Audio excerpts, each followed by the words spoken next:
NDTV auto show के 25वें episode में आप सबका बहुत बहुत स्वागत है। हम बहुत एक्साइटेड हैं क्योंकि हमने ये 25 एपिसोड का माइलस्टोन हासिल कर लिया है और द एनडीटीवी ऑटो का पहला कॉन्क्लेव भी हुआ, जहां पर मिनिस्टर श्री नितिन गडकरी ने हमारी एनडीटीवी ऑटो की वेबसाइट का लॉन्च किया। तो अब आपको ऑटो न्यूज़ के लिए एक नया डेस्टिनेशन मिल चुका है, एनडीटीवी ऑटो, जहां हम ऑटो से जुड़ी सारी खबरें आपके लिए लेकर आएंगे।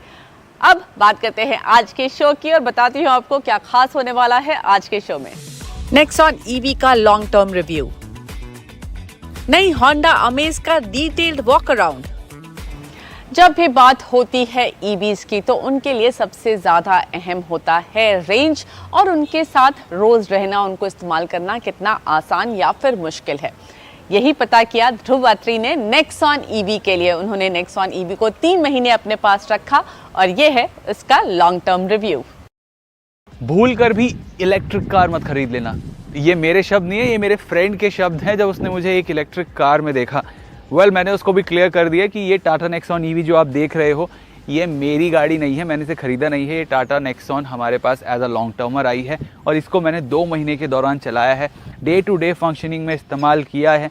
तो कैसा रहता है इसका रिव्यू वो सब तो मैं बताऊंगा ही, लेकिन गाड़ियाँ जो इलेक्ट्रिक होती हैं वो एक स्पेसिफिक सेट ऑफ बायर्स के लिए होती हैं, बिकॉज इन गाड़ियों के साथ ये आपको सिर्फ ड्राइविंग नहीं दे रही हैं, ये आपके साथ एक लाइफस्टाइल चेंज एक्सपेक्ट कर रही हैं। हमारे पास है अपडेट से पहले वाला 40.5 kilowatt hour battery pack version, ना कि अपडेटेड 45 किलोवाट आवर वर्जन। आज एक रेंज टेस्ट करेंगे, बट उससे पहले यहाँ पर डीसी फास्ट चार्जर से इसे मैक्सिमम चार्ज कर लेते हैं। अब इस वीडियो में मैं आपको इसकी खूबियाँ और खामियाँ साथ की साथ बताता जाऊँगा। अब ड्राइविंग में मैं आपको ऐसा कुछ नया नहीं बता दूंगा जो आपने पहले नहीं सुना है, लेकिन अब डे टू डे ड्राइविंग के दौरान आपको ये रियलाइज़ होता है कि आप बैठते इसमें काफ़ी हाई अप हो, थोड़ा एसयूवी वाली फील जो है वो इसमें ज़्यादा आती है, लेकिन इसके जो ए पिलर हैं वो अब भी काफ़ी थिक हैं। तो जो नए ड्राइवर्स वगैरह होंगे उनको गाड़ी समझने में, गेज करने में थोड़ी दिक्कत हो सकती है। अब इन सीट्स पर स्पेस भले ही टाइट हो, लेकिन इस कैबिन में आपको कूलिंग में कोई इशू नहीं आता है। काफ़ी बढ़िया तरीके से इसका एसी चिल कर देता है कैबिन को। साथ साथ अगर आपका जो बाहर का टेम्परेचर बहुत ज़्यादा गर्म है तो आपकी सीट्स को भी कूल करने का फंक्शन आपको मिल जाता है फ्रंट के लिए। अब टाटा नेक्सॉन ईवी की एक और जो खासियत है वो ये कि इसकी परफॉर्मेंस लाजवाब है। इसको आप इको मोड में भी डाल देंगे तो आप हाईवेज पर एफर्टलेसली लोगों को ओवरटेक कर सकते हैं। ये बहुत ही बढ़िया लगता है मुझे इस गाड़ी के बारे में। अब ईवीज़ को लोग हाईवेज़ पर ले जाने से काफ़ी एप्रीहेंसिव रहते हैं, लेकिन मैं कुछ लोगों को जानता हूं जो दिल्ली से बिहार तक की ट्रिप कर चुके हैं। लेकिन हाईवेज़ पर चलाने की ट्रिक ये है कि आप अननेसेसरी ब्रेकिंग वगैरह ना करें, ना अननेसेसरीली आप पिकअप करें, एक स्टेडी स्पीड मेंटेन करें और उसमें आपको मदद करता है इसका क्रूज़ कंट्रोल। और मैं यहाँ पर बताना चाहूँगा कि इसका जो रीजन लेवल है वो काफ़ी बेहतरीन तरीके से काम करता है। अब ओवरऑल ड्राइविंग एक्सपीरियंस काफ़ी बढ़िया है, लेकिन इसकी जो राइड है वो स्टिफर साइड पर है और इस कारण आपके घर के सीनियर्स शायद इस चीज़ को अप्रिशिएट ना करें। अब और दूसरी बातें करने से पहले ये बता देता हूँ कि गाड़ी ने फ़िलहाल रेंज कितनी निकाली है।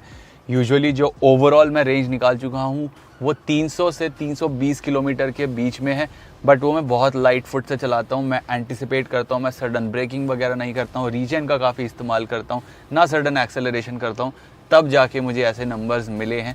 यहाँ पर आज हमने जब स्टार्ट किया था तो 93-95% पर बैटरी थी। 28-29% हमने गाड़ी चला ली है, बैटरी यूज़ कर ली है, और जो हमने डिस्टेंस कवर किया है वो है 90 किलोमीटर्स का। रेंज में जो कटौती हुई है वो कम से कम 140 किलोमीटर्स की हुई है। तो जो क्लेम्ड नंबर था और जो रियल वर्ल्ड फिगर है उसके बीच में भी 50 किलोमीटर का फ़र्क तो हमने यहाँ पर देख ही लिया है। तो रियल वर्ल्ड में 260 से 270 किलोमीटर तक की रेंज आप एक्सपेक्ट कर सकते हो। नेक्सॉन ईवी का जो कैबिन है, अब 1 साल हो गया इस गाड़ी को लॉन्च हुए एंड थैंकफुली ये अभी ऑब्सोलीट नहीं लग रहा है। इसकी स्क्रीन का जो रेजोल्यूशन है, इसका जो रिफ़्रेश रेट है वो काफ़ी अच्छा है। जब आप इसको 360 डिग्री कैमरा इस्तेमाल करते हैं उसकी भी क्वालिटी काफ़ी अच्छी रहती है, रात में भी इस्तेमाल करने में। इसका जो MID है इसमें भी आपको काफ़ी काम की इन्फॉर्मेशन देखने को मिलती है। इसमें फ़ीचर्स ढेर सारे मिलते हैं। यहाँ पर आपको ये बड़ी टच स्क्रीन, ये automatic climate control, electric parking brake, driving modes, wireless charger, 45 watt का fast charger, type A socket and under armrest storage वगैरह मिल जाती है।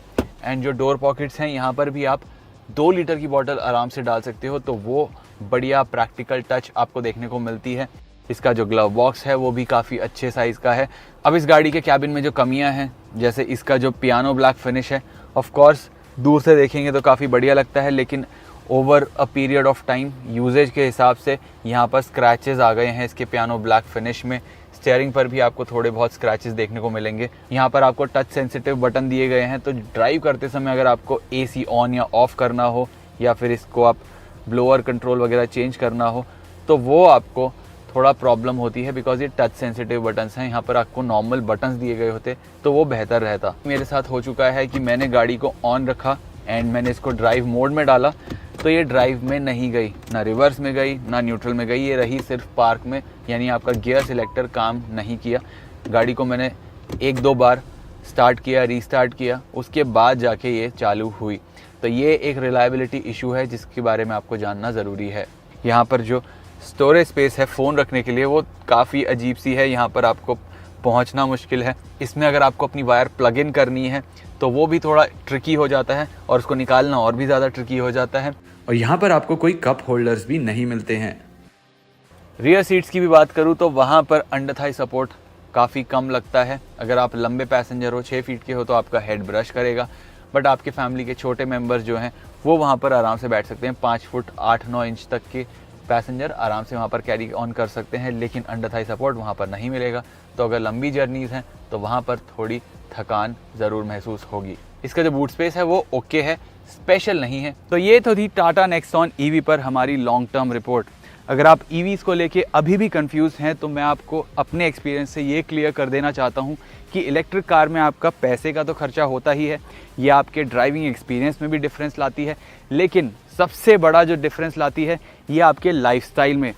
इसके हिसाब से आपको चलना पड़ता है। इनको आप शहर से बाहर नहीं ले जा सकते हो, और अनलेस आपके पास एक प्रॉपर इकोसिस्टम है इनको पालने के लिए, इलेक्ट्रिक कार्स आपके लिए नहीं है।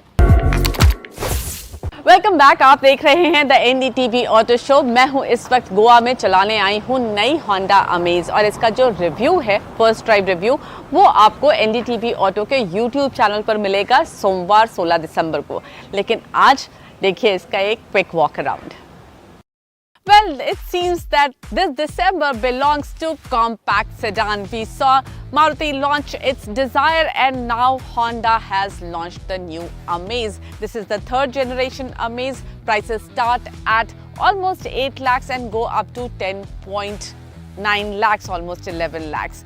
Now, in comparison, Desire's pricing starts at 6.79 lakhs and goes up to 10.14 lakhs. So, there is a price difference between Amaze and Dzire, and it has always been so. Amaze always has been a little bit more premium product in the compact sedan segment.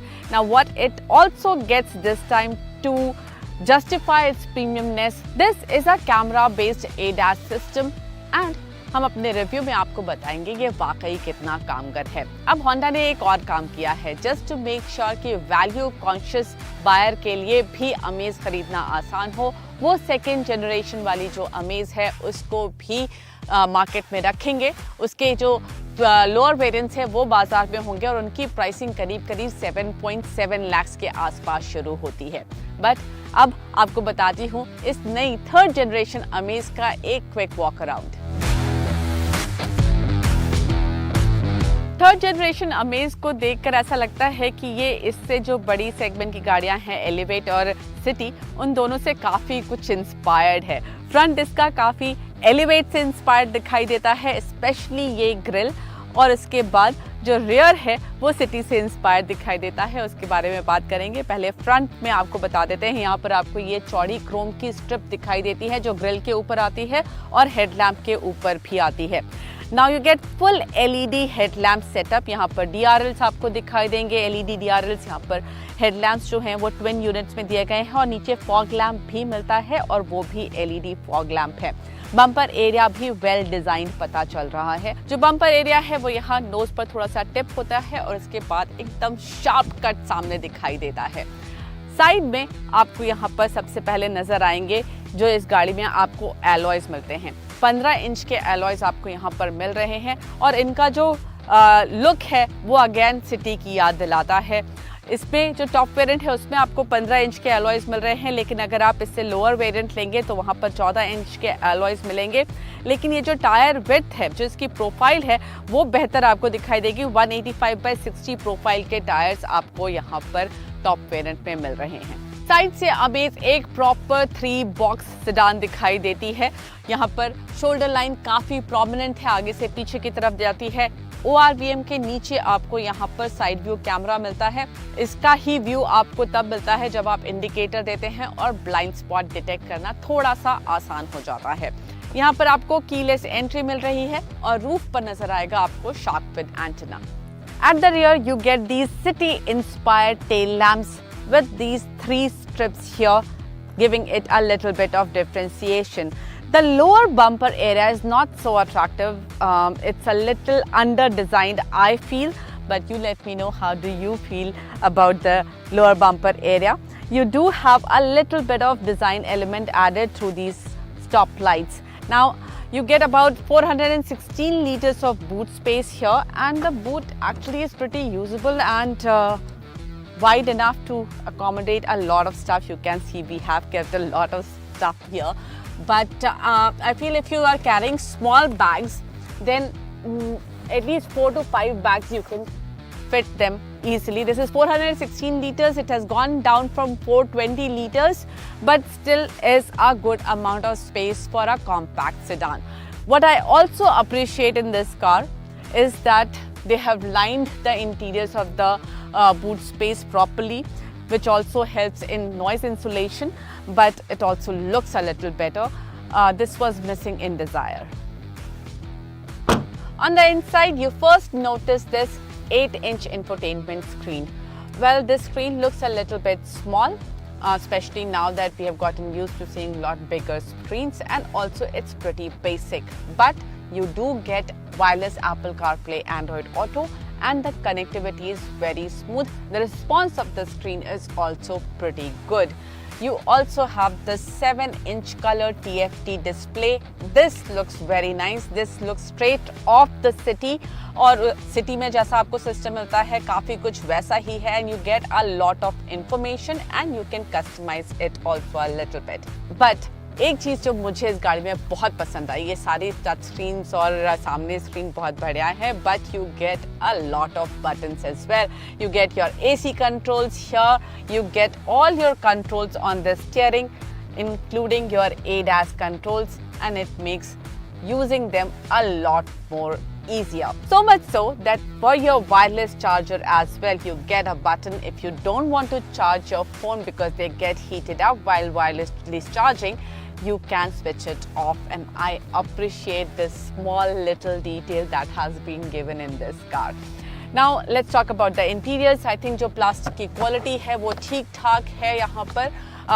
बहुत बढ़िया नहीं है लेकिन खराब बिल्कुल भी नहीं है. It's nice and smooth, scratchy plastic नहीं है. यहाँ सॉफ्ट टच मटेरियल का भी इस्तेमाल किया गया है. फॉर एग्जांपल यहाँ पर जहाँ पर आप हाथ रखते हैं वहाँ पर फैब्रिक लगाया गया है. लेकिन एक चीज़ जो आप डेफिनेटली मिस करेंगे लॉन्ग ड्राइव्स पर वो है आर्मरेस्ट. ये सीट्स काफ़ी कंफर्टेबल हैं. होंडा की सीट्स ज़्यादातर काफ़ी ध्यान से बनाई जाती हैं और ये सीट भले ही होंडा के लाइनअप में सस्ती गाड़ियों में दी गई हैं, लेकिन they are well controlled and they will give you good support in long drives.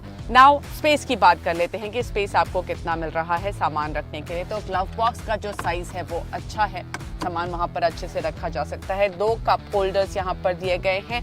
फिर यहाँ पर थोड़ा सी जगह है, जैसे हमने यहाँ पे रखा हुआ है, आप अपने वॉलेट, सनग्लास होल्डर्स वगैरह रख सकते हैं. देन डोर में आपको 1 लीटर बॉटल रखने की जगह मिल जाती है और उसके बाद भी डिसेंट जगह मिलती है जहाँ पर आप सामान रख सकते हैं.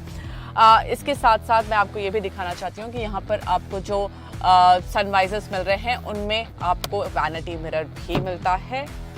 जो ये IRVM है ये आपको ऑटोमेटिक नहीं मिल रहा, यहाँ पर मैनुअल फंक्शन ही मिलता है। एक एडिशन जो आप डेफिनेटली अप्रिशिएट करेंगे वो है ये स्टार्ट स्टॉप बटन, और एक एडिशन जो होना चाहिए था specially in the context of Indian consumers preference, that is sunroof, and that's missing. Honda says that they have worked on improving the space inside the Amaze, and it shows. I have ample amount of leg room, knees room. There is good amount of foot space as well. These seats are wide enough to give me good thigh support, though they are not high enough, but I think the thigh support, if I stretch my legs, I get good thigh support. But what I do not like about these seats is the headroom. There's barely any headroom when I want to lean back, barely an inch. Then I do not like the fact that you get these immovable headrests. I think the movable headrests not just look good, they are also a lot more convenient to use. But then you do get armrests with cup holders. However, I think this AC vent good for cooling the car, but will be a problem if 3 people sit, because it protrudes out and will definitely get in the way. Having said all that, I want to make a very important point, and that is that the material used inside this car is not of great quality. After all, it is a compact sedan segment car, but the fit and finish is phenomenal. Everything is very well executed. You do not find any panel gap, inconsistent panel gap. They're all very well placed, and this car looks very well put together. It is a joy to see how well the interiors have been executed. Let's look at the full features list of Honda Amaze.